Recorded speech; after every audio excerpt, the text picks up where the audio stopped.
Hello students, कैसे हैं आप सब? बढ़िया। चलिए, वेरी नाइस। तो आपका टॉपिक कंप्लीट हो चुका है टेंस।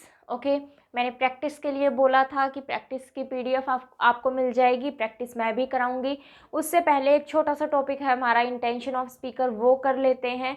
ठीक है, क्योंकि फिर आपको मिक्स क्वेश्चन मिल जाएंगे तो आपको भी पता रहेगा कि क्वेश्चन हमें कैसे सोल्व करने हैं, कि इसमें टेंस का एरर निकलेगा या फिर किसी और टॉपिक का एरर निकलेगा। ठीक है, तो एक दो टॉपिक्स हम कर लेते हैं, देन उसके साथ में हम मिक्स्ड क्वेश्चंस करेंगे तो हमारे लिए ज़्यादा अच्छा रहेगा।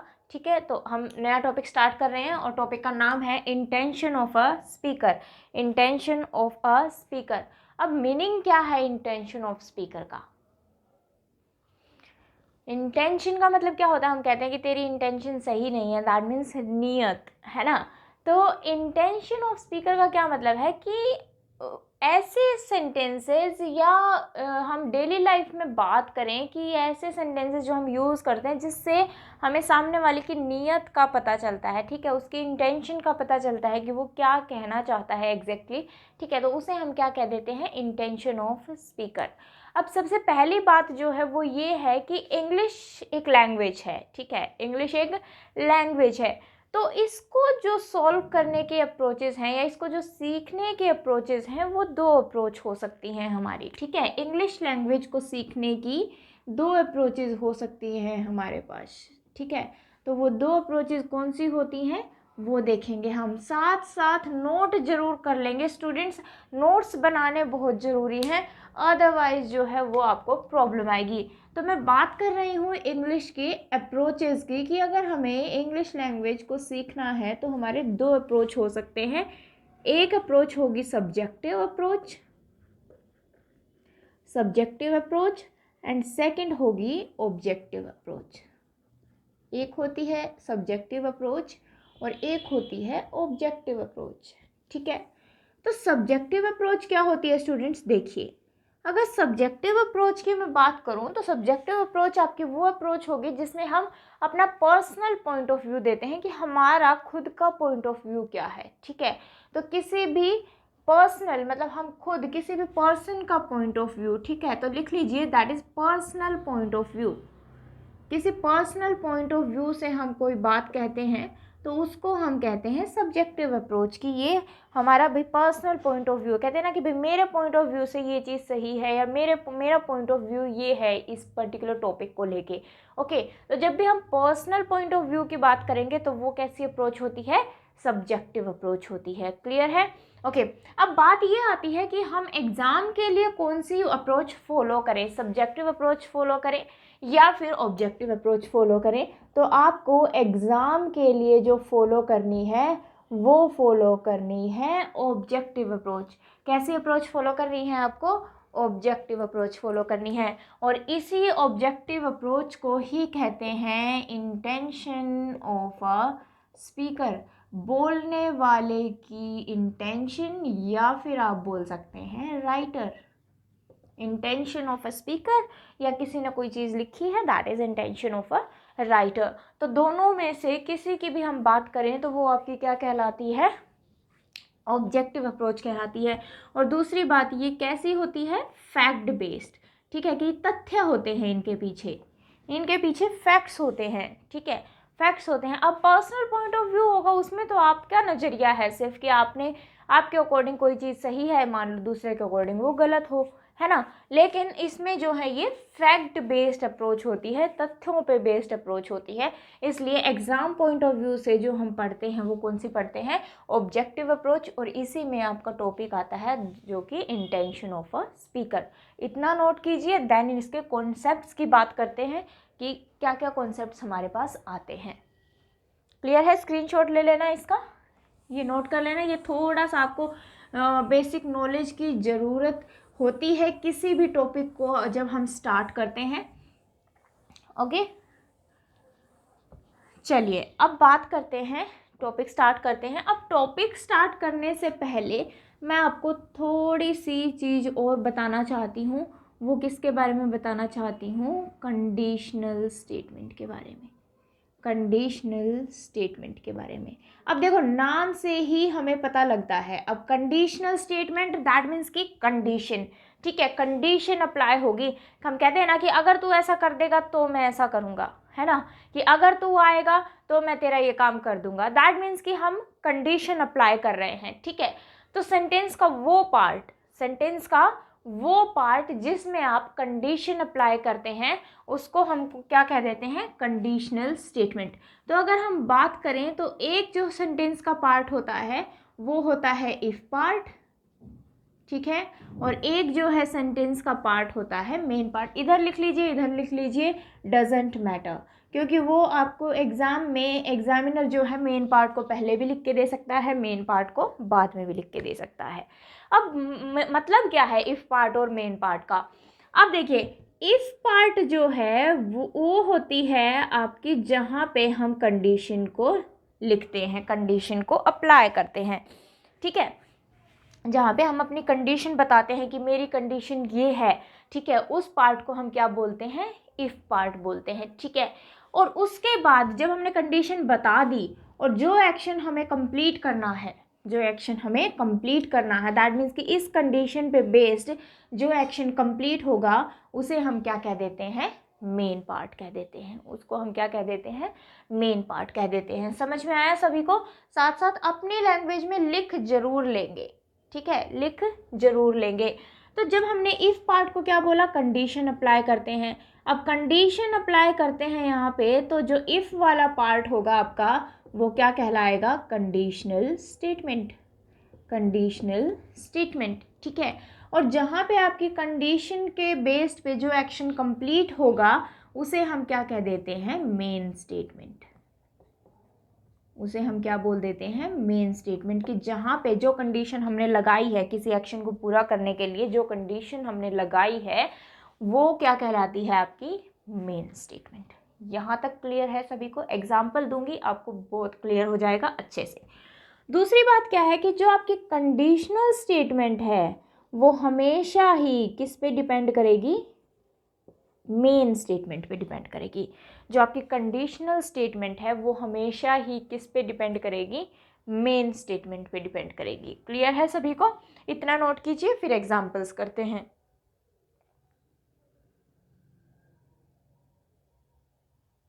ठीक है, इतना समझ में आया सभी को? Very nice. तो चलिए अब हम कॉन्सेप्ट्स वाइज पढ़ते हैं कि क्या क्या कॉन्सेप्ट्स हमारे इसमें लगेंगे। ये जो मैंने अभी आपको जितना बताया है ये मैं अब एग्जाम्पल लिखूंगी तो आपको क्लियर हो जाएंगी चीज़ें। तो सबसे पहला कॉन्सेप्ट लिखेंगे, ठीक है, सबसे पहला कॉन्सेप्ट लिखेंगे, 1 या 2 लाइन का गैप छोड़ देंगे क्योंकि मैं पहले आपको एग्जाम्पल बता रही हूँ, उसके बाद ऊपर नोट कर लेना उस चीज़ को, ठीक है। हेडिंग में पहले नहीं लिख रही हूँ कॉन्सेप्ट की, वो बाद में लिखेंगे। देखिए मैं क्या कहना चाहती हूँ, अगर मैं बोलूँ कि आई shall do her work, I shall do her work if she will come here. I shall do her work if she will come here. ठीक है, तो अब देखो हमारी कंडीशनल स्टेटमेंट हमें कौन सी दिख रही है, ये वाली कौन सी स्टेटमेंट दिख रही है हमें, कंडीशनल स्टेटमेंट, क्योंकि इसी में हम कंडीशन लगा रहे हैं। ठीक है, तो ये हमारी कौन सी स्टेटमेंट बन जाएगी, कंडीशनल की। अगर वो यहाँ पे आएगी तो मैं उसका काम कर दूंगी, है ना, अगर वो यहाँ पे आएगी तो मैं उसका काम कर दूंगी। अब ये कंडीशन है तो ये हमारी कैसी स्टेटमेंट हुई, मेन स्टेटमेंट हुई, क्योंकि जो हमने कंडीशन लगाई है उसके बेसिस पे यही एक्शन कंप्लीट होना चाहिए। ठीक है, तो ये हमारी कैसी एक्शन बन गए, कैसे स्टेटमेंट बन गई, मेन स्टेटमेंट बन गई। अब ये मेन स्टेटमेंट है तो मुझे ये बताइए जो कंडीशनल स्टेटमेंट है वो मेन स्टेटमेंट पे डिपेंड करती है या नहीं करती। डिपेंड करने का मतलब क्या है कि हमने कहा कि वो यहाँ पे आएगी तभी मैं उसका काम करूँगी। ठीक है, तो दैट मीन्स कि ये जो स्टेटमेंट है ये आपकी किस पे डिपेंड कर रही है, मेन स्टेटमेंट पे डिपेंड कर रही है कि अगर वो आएगी तो मैं उसका काम कर दूंगी और अगर वो नहीं आएगी तो मैं उसका काम नहीं करूंगी। समझ में आया? तो दैट मीन्स कि वो आएगी तो ही उसका काम होगा, अगर वो नहीं आई तो उसका काम भी नहीं होगा। इट मीन्स कि जो आपकी कंडीशनल स्टेटमेंट होती है वो किस पे डिपेंड करती है, हमेशा ही मेन स्टेटमेंट के ऊपर डिपेंड करती है। यहाँ तक क्लियर है सभी को? समझ में आई चीज़ें? Very nice. चलिए नोट कीजिए, देन मैं इसी सेंटेंस में आपको आगे की कहानी बताती हूँ जो कि मैंने आपको लाइंस छुड़वाई हैं उसके लिए। तो देखिए, अब देखिए हमने लिखा I shall do her work if she will come here. अब जैसे ही हमने शैल या विल यूज किया है तो हमें ये तो पता लग गया सेंटेंस में कि बात हम फ्यूचर की कर रहे हैं, काम अभी तक, एक्शन अभी तक हुआ नहीं है, बात हम फ्यूचर की कर रहे हैं। अब देखिए हमने कहा कि मैं उसका काम कर दूंगी। अब अगर हम हिंदी निकालेंगे, हिंदी जुगाड़ लगाएंगे तो सही है बिल्कुल कि मैं उसका काम कर दूंगी अगर वह आएगी। हम क्या देखते हैं, गागेगी, है ना, और गागेगी देखेंगे तो दैट मीन्स फ्यूचर, और दोनों जगह फ्यूचर लगा है तो बिल्कुल सही चीज है। ठीक है, और यहीं पे हमारा क्वेश्चन जो है वो गलत हो जाता है। अब मुझे एक बात बताइए, मैंने बोला कि मैं उसका काम कर दूंगी, ठीक है, लेकिन कंडीशन क्या लगाई कि अगर वो यहाँ आती है तो, अगर वो यहाँ आती है तो मैं उसका काम कर दूंगी। ठीक है, दैट मीन्स कि कंडीशन तो अभी से अप्लाई है, कंडीशन तो प्रेजेंट से ही अप्लाइड है। ठीक है, तो उसमें हम फ्यूचर क्यों लगाएंगे? कंडीशन तो मैंने बोला कि अगर मैं अभी ये बात बोल रही हूँ कि भाई हाँ ठीक है वो यहाँ आएगी तो मैं उसका काम कर दूंगा, ठीक है, तो कंडीशन तो मैंने अभी से लगा दी ना, प्रेजेंट से ही तो कंडीशन लगा दी। मैं ये थोड़ी कह रही हूँ कि फ्यूचर में जाके मैं कंडीशन लगाऊंगी, ऐसे नहीं कहेंगे ना कि फ्यूचर में जाके हम कंडीशन लगाएंगे।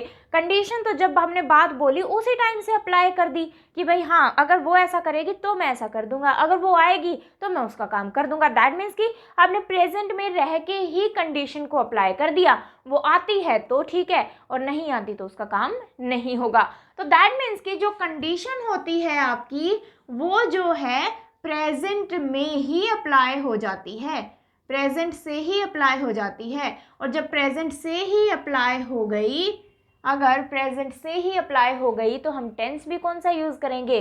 प्रेजेंट का ही टेंस यूज करेंगे।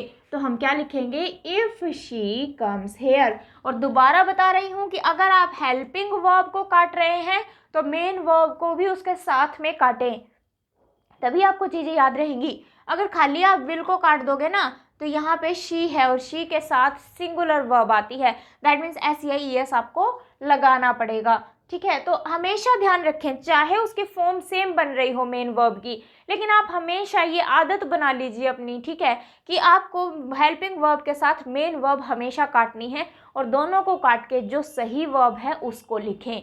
ठीक है, तो ये आपकी हैबिट बन जाएगी, तो आपका क्वेश्चन एग्जाम में गलत नहीं होगा, क्योंकि आप फिर ये चेक करेंगे कि हमारा सब्जेक्ट क्या आ रहा है। और हमें ये ही करेंगे कि सिर्फ हेल्पिंग वर्ब को काटेंगे तो आप कभी भी सब्जेक्ट को चेक करेंगे नहीं। ठीक है, और सब्जेक्ट को चेक करेंगे नहीं तो आपका क्वेश्चन जो है वो गलत हो जाता है। यहाँ पे यू होता या दे होता तब तो आपका क्वेश्चन, तब तो कोई दिक्कत नहीं थी अगर खाली आप विल काट रहे हैं, लेकिन जैसे ही सब्जेक्ट चेंज हुआ तो आपकी वर्ब भी चेंज होगी। तो ये चीज़ जरूर ध्यान रखें, ये बहुत इंपॉर्टेंट है। ठीक है, तो आपने यहाँ पे क्या लिखना है, जो मैंने लाइन्स छुड़वाई थी यहाँ पे लिखिए, जो कंडीशनल स्टेटमेंट है, जो कंडीशनल स्टेटमेंट है, ठीक है, जिसमें आप कंडीशन अप्लाई कर रहे हैं, उसमें विल नहीं आ सकता, शैल नहीं आ सकता और वुड भी नहीं आ सकता। तीनों पे ही क्रॉस लगा लेना, ठीक है, कि विल शैल वुड उसमें नहीं आ सकता। ठीक है, तो हमने इंटेंशन देखी ना स्पीकर की कि भाई हाँ ठीक है वो आएगी तो मैं उसका काम कर दूंगा, वो नहीं आएगी तो मैं उसका काम नहीं करूंगा। यही मीनिंग निकला ना कि हाँ भाई ठीक है अगर वो आती है तो मैं उसका काम कर दूंगी। क्लियर है, चीजें समझ में आई? तो हमें स्पीकर के इंटेंशन का पता लग रहा है। क्लियर है? ओके, चलिए नोट डाउन कीजिए, देन बात आगे करेंगे। तो विल शैल वुड इनका यूज ना करें। तो जैसे आपकी कंडीशन अब किस किन वर्ड से दिखाई देती है हमें? इफ से, ठीक है, प्रोवाइडेड से, प्रोवाइडेड दैट से, ठीक है, प्रोवाइडेड इनका मतलब क्या होता है? बशर्ते। प्रोवाइडेड दैट इनका मतलब क्या होता है? बशर्ते। इफ का मतलब आपको पता है अगर, ठीक है, ऐसे ही अनलेस, अनलेस क्या होता है? अगर नहीं। मीनिंग लिख लेना, ये इंपॉर्टेंट है। अनलेस जो है ये इंपॉर्टेंट है, मीनिंग लिख लेना, अगर नहीं। कई बार आप पढ़ते हैं इसको जब तक नहीं, ठीक है, जब तक नहीं। अगर नहीं मैं क्यों लिखवा रही हूँ? क्योंकि अनलेस और अनटिल, अनलेस और अनटिल दोनों एक जैसे वर्ड होते हैं, तो आपको डिफरेंस समझ में आना चाहिए कि अनलेस जो है वो टाइम कंजंक्शन नहीं है, लेकिन until जो है वो आपका टाइम कंजंक्शन है, दैट मीन्स टाइम को शो करता है। इसलिए मैंने यहाँ पे जब तक नहीं लिखवाया है, क्योंकि until में भी हम जब तक ही बोलते हैं, और unless के साथ भी अगर जब तक बोलोगे तो फिर आपको ये कन्फ्यूजन रहेगी कि कौन सा टाइम कंजंक्शन था। तो अगर आप unless को अगर से याद रखते हैं तो आपको ये ध्यान रहेगा कि ये टाइम कंजंक्शन और टाइम ओरिएंटेड नहीं होता है, ये एक्शन ओरिएंटेड होता है, ठीक है, कि ये एक्शन को शो करता है, टाइम को शो नहीं करता, ठीक है, आपकी कंडीशन को शो करता है। क्लियर है सभी को? ठीक है, तो हमने लिखा इफ प्रोवाइडेड दैट अंटिल हम नेक्स्ट कॉन्सेप्ट में पढ़ेंगे। अनलेस लिखा हमने, ठीक है, और लिख लीजिए, व्हेन लिख लीजिए, ओनली इफ, ओके, व्हेन लिख लीजिए, ओनली इफ, ठीक है, व्हेन भी आपका टाइम कंजंक्शन है एक तरीके से, लेकिन कंडीशन शो करता है। तो ये कैसे स्टेटमेंट्स में आपके कैसे स्टेटमेंट शो करते हैं आपको? कंडीशनल स्टेटमेंट शो करते हैं। और अगर कंडीशनल स्टेटमेंट शो करते हैं तो विल, शैल या फिर वुड इनके साथ यूज़ नहीं करेंगे, क्योंकि जो कंडीशन है वो आपकी प्रेजेंट से ही अप्लाई हो जाती है।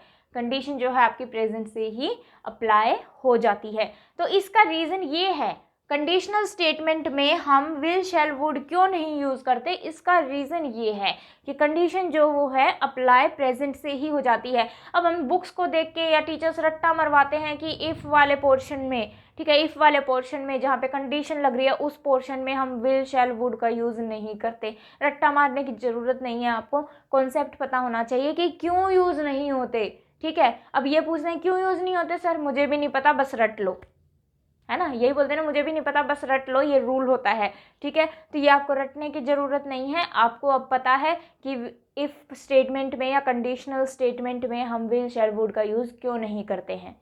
समझ में आया सभी को? नोट कीजिए, देन बात आगे करेंगे। वेरी नाइस, बहुत अच्छे। चलिए अब बात करते हैं हमारे नेक्स्ट कॉन्सेप्ट की। ये नोट कर लिया होगा आपने, ठीक है। नेक्स्ट कॉन्सेप्ट से पहले मैं आपको सेंटेंसेस लिख देती हूँ, जिससे आपको थोड़ी सी चीज़ें और क्लियर हो जाएंगी, ठीक है। तो वो सॉल्व करके देखो, देन आपको मज़ा आएगा क्वेश्चन करने में भी। चलिए लिखिए, नेक्स्ट सेंटेंस लिखिए। I will not give him money, I will not give him money unless he will not come here. I will not give him money unless he will not come here. I के साथ will भी लगा सकते हैं आप, मैंने last lecture में भी बोला था कि मॉडल्स में पढ़ेंगे हम, ठीक है। इसका जो एडवांस पार्ट है विल, शैल का, वो मॉडल्स में पढ़ेंगे, तो यहाँ पे विल का कोई एरर नहीं है, विल आ सकता है आई के साथ। I will not give him money unless he will not come here. अभी मैंने आपको इसका मीनिंग बताया था, अगर नहीं। अगर unless का मतलब अगर नहीं है, तो ये मीनिंग, ये कैसा वर्ड है आपका? नेगेटिव वर्ड है। अब ये अपने आप में ही अगर नेगेटिव मीनिंग दे रहा है, तो मुझे ये बताइए क्या सेंटेंस में नोट की ज़रूरत है? नहीं। तो जब भी आपके पास unless है, अनलेस वाले पार्ट में, मैं ये नहीं कह रही कि पूरे सेंटेंस में, ये चीज़ ज़रूर ध्यान रखेंगे। यहाँ से तो हटा दूंगी, फिर स्टूडेंट्स क्या गलती करते हैं इसमें कि जैसे ही अनलेस दिखा वो दूसरे पोर्शन का नोट भी काट देते हैं, और यहीं पे एग्जामिनर आपको फंसाता है, ठीक है। क्योंकि आपने तो क्या रट्टा मारा कि अनलेस वाले स्टेटमेंट में, अनलेस वाले जो पूरे सेंटेंस में नोट नहीं आ सकता। अब अनलेस के पूरे सेंटेंस में तो नोट आ सकता है, लेकिन जो अनलेस वाला पोर्शन है उसमें नोट नहीं आ सकता। ये चीज़ आपको ध्यान रखनी है, ठीक है। तो ये वाला नोट तो सही है, ठीक है, लेकिन जो अनलेस वाला पोर्शन है आपका, अनलेस वाला जो स्टेटमेंट है, जितनी स्टेटमेंट अनलेस की है उसमें नोट नहीं आ सकता, क्योंकि ये अपने आप में नेगेटिव वर्ड है। और अगर नेगेटिव वर्ड है तो आपको नो, नोट, नेवर, ये चीज़ें इनके साथ लिखने की ज़रूरत नहीं है। तो नोट तो हमारा सबसे पहले कट गया। चलिए अब दोबारा से सेंटेंस पढ़ते हैं। I will not give him money unless he will come hair. तो मैं उसे पैसे नहीं दूंगा अगर वो यहाँ पे नहीं आता है तो, ठीक है। तो अब नहीं तो कट गया। अब देखिए, अब हमने यहाँ पे भी विल लगाया है, बात तो दोनों ही फ्यूचर की है, बात तो फ्यूचर की है, लेकिन कंडीशन जो है वो अप्लाई प्रेजेंट से ही होती है, और कंडीशन जो अप्लाई है वो प्रेजेंट से ही होती है, तो हम ये भी काट देंगे और हमें क्या करना पड़ेगा? Unless he comes here. Unless he comes here, क्योंकि कंडीशन जो है वो हम प्रेजेंट से ही अप्लाई करते हैं। नोट कर लीजिए, मैंने बहुत सारी चीज़ें एक ही सेंटेंस में आपको बताई हैं, तो इस चीज़ का ध्यान रखेंगे। क्लियर है सभी को? ग्रेट। चलिए नेक्स्ट सेंटेंस लिखिए, एक सेंटेंस और लिखिए। अगर मैं बोलूं कि India can be a super power, India can be a super power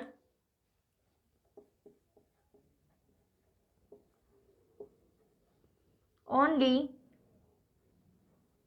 when they will work hard. India can be a superpower only when they will work hard. ठीक है, only when they will work hard. Okay मैंने अभी थोड़ी देर पहले आपको when लिखवा दिया था, उसके आगे only और लिख लेना, मैं भूल गई। when जो है आपका टाइम कंजंक्शन है और only when जो है वो कंडीशन शो करता है। ठीक है, तो India can be a super power. अब मुझे ये बताइए कि अब अगर हम वो वाला रट्टा मारते हैं ऊपर वाला कि दोनों ही फ्यूचर की चीज़ हैं, तो विल लगाएं, उसमें विल ना लगाएं। अब मुझे बताइए, इस सेंटेंस में तो हमने कैन लगा दिया। अब अगर आप कॉन्सेप्ट क्लियर नहीं करेंगे तो अब मुझे बताइए, क्या कैन को काट के विल करेंगे? नहीं, कैन को काट के विल नहीं करेंगे। हम क्या कह रहे हैं कि इंडिया सुपर पावर बन सकता है, इंडिया सुपर पावर बन सकता है। अब दैट मीन्स कि अभी तक बना नहीं है, बन सकता है, तो बनेगा कब? फ्यूचर में ही तो बनेगा। अब कैन भी तो हमें क्या शो कर रहा है कि बन सकता है, अभी तक बना तो नहीं है ना, लेकिन बन सकता है। तो बात तो हम शो करने की कोशिश कर रहे हैं फ्यूचर ही, तो अब इसको काट के विल थोड़ी ना कर देंगे। तो ये कॉन्सेप्ट आपको क्लियर करने की जरूरत है, इसलिए मैं बार बार बोलती हूँ कि रट्टा ना मारे, रट्टा ना मारे। ठीक है, तो सुपर पावर बन सकता है, लेकिन कब? सिर्फ जब, कब? सिर्फ जब, ओनली व्हेन का मतलब है सिर्फ जब, दे विल वर्क हार्ड, अगर वो मेहनत करें तो। ठीक है, अगर वो मेहनत करेंगे तो इंडिया सुपर पावर बन सकता है। दैट मीन्स की कंडीशन अभी से अप्लाई है, ऐसा नहीं है कि वो फ्यूचर में जाके कभी मेहनत करेंगे, है ना। तो कंडीशन अभी प्रेजेंट से ही अप्लाइड है। तो हम क्या करेंगे कि विल और वर्क को काट के क्या करेंगे, only when they work hard. India can be a super power only when they work hard, क्योंकि कंडीशन अभी से अप्लाइड है। तो आपको ध्यान रखना है कि कंडीशनल स्टेटमेंट्स में जो आपके कंडीशनल वर्ड्स आ रहे हैं, ठीक है, उनके साथ हम फ्यूचर नहीं लिखते हैं। क्यों नहीं लिखते हैं आपको पता लग गया है, क्योंकि कंडीशन जो है वो प्रेजेंट से जिस टाइम बात बोली जा रही है उसी टाइम से अप्लाइड है। ठीक है, उसी टाइम से हम उसको अप्लाई कर देते हैं, इसलिए हम यूज़ नहीं करते हैं। क्लियर है सभी को? समझ में आई हैं चीज़ें? नोट कीजिए, फिर बात आगे करेंगे। आई होप कि यहाँ तक सबको समझ में आया है। और अगर कोई डाउट आ रहा है तो आप मुझे कमेंट सेक्शन में आपका जो डाउट है वो ड्रॉप कर सकते हैं। फेसबुक पेज पे भी आप मुझे मैसेज ड्रॉप कर सकते हैं। ठीक है, और अगर आपने चैनल सब्सक्राइब नहीं किया है तो चैनल को ज़रूर सब्सक्राइब करें ताकि आपको नोटिफिकेशंस मिलती रहें। ठीक है, क्लियर है सभी को? Very nice. नोट कीजिए, स्क्रीनशॉट लीजिए, फिर बात आगे करते हैं। चलिए अब लिखिए आपका concept number 2। Concept number 2, concept number 2 लिखिए और फिर से 2 लाइन का गैप छोड़ देंगे, फिर बाद में हम उस चीज़ को लिखेंगे। तो सबसे पहले मैं एग्जाम्पल से ही आपको समझाने की कोशिश करती हूँ। कॉन्सेप्ट नंबर 2 लिख लेंगे और 2 लाइन का गैप छोड़ देंगे। ठीक है, तो लिखिए sentence, I will do this work, I will do this work before they will come, before they will come. ये बहुत इम्पोर्टेंट भी है, बहुत इजी भी है समझना, ठीक है, और बहुत मुश्किल भी है अगर रट्टा मारेंगे तो। ठीक है, ओके चलिए देखते हैं कैसे। हमने बोला कि I will do this work, मैं ये काम करूँगा उनके आने से पहले। ठीक है, कि जब तक वे आएंगे उनके आने से पहले मैं अपना काम कर लूँगा। अब बात फिर से वही आ गई कि बात तो हम फ्यूचर की कर रहे हैं कि फ्यूचर में ही वे आएंगे और फ्यूचर में ही ये काम होगा। ठीक है, अब यहाँ पे हमें कंडीशन तो दिख रही है, कंडीशन किससे शो हो रही है? बिफोर से शो कर रही, बिफोर से शो हो रही है।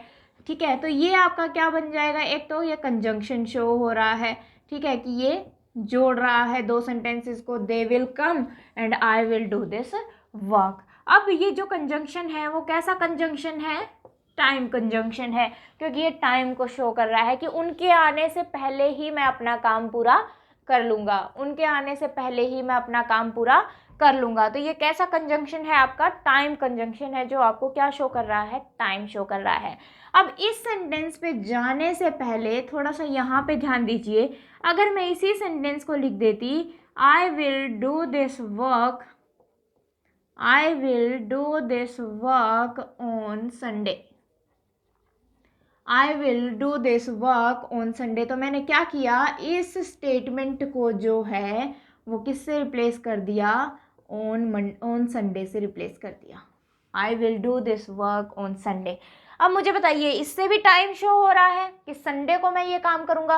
अब ये देखिए स्टूडेंट्स कि ये चीज़ भी फ्यूचर शो कर रही है, ये चीज़ भी फ्यूचर शो कर रही है, दैट मीन्स कि ये टाइम फ्यूचर शो कर रहा है, ये टाइम भी तो फ्यूचर ही शो कर रहा है ना, कि मैं संडे को काम करूँगा। अब मुझे ये बताइए, इसमें मैंने कहीं पे भी विल शैल का यूज़ किया है, नहीं किया है, क्योंकि ये जो बेशक ये टाइम दिखा रहा है, तो ये टाइम अपने आप में ही कैसा टाइम दिखा रहा है, फ्यूचर का टाइम दिखा रहा है। कहाँ से, जैसे ही हमने सेंटेंस स्टार्ट किया था यहीं से, है ना। तो दो बार हमें विल या शैल लिखने की जरूरत नहीं है।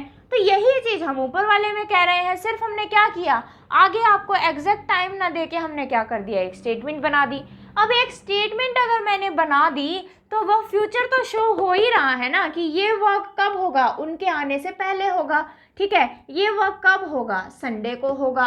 अब बार बार होगा तो बोल रहे हैं ना हम, दैट मीन्स फ्यूचर की बात तो हम दोनों में ही कर रहे हैं, फ्यूचर शो हो रहा है हमें। और अगर फ्यूचर शो हो रहा है तो हम दो बार विल क्यों लिखेंगे या दो बार शैल क्यों लिखेंगे, तो इसका मतलब कि ये हम काट देंगे, और दे आ रहा है तो क्या लगाएंगे, दे कम।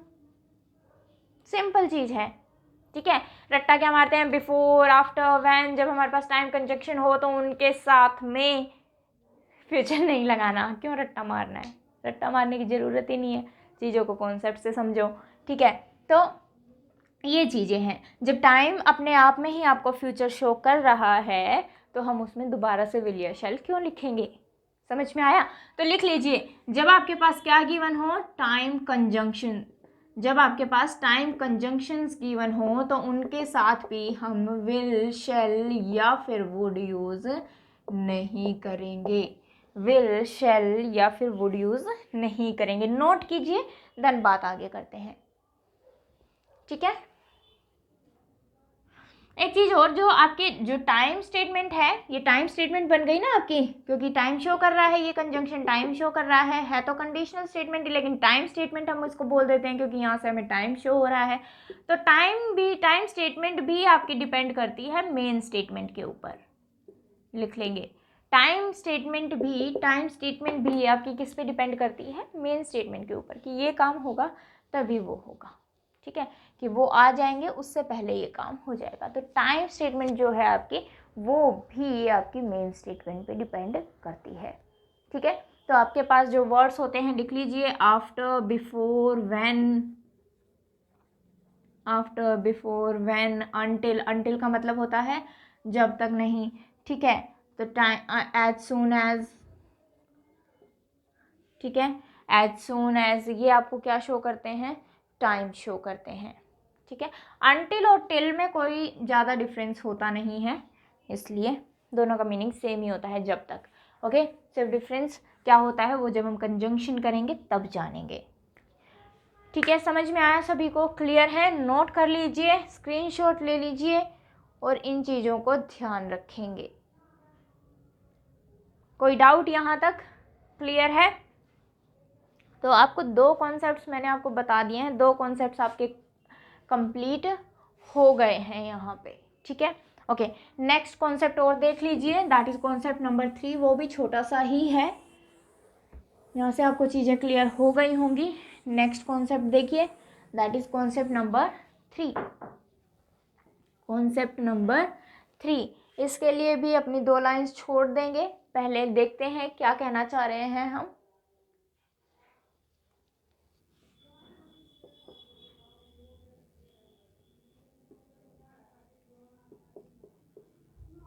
if we heat ice it will turn into water। 2 lines का गैप छोड़ देंगे ऊपर ताकि बाद में आप नोट कर लें। If we heat ice it will turn into water.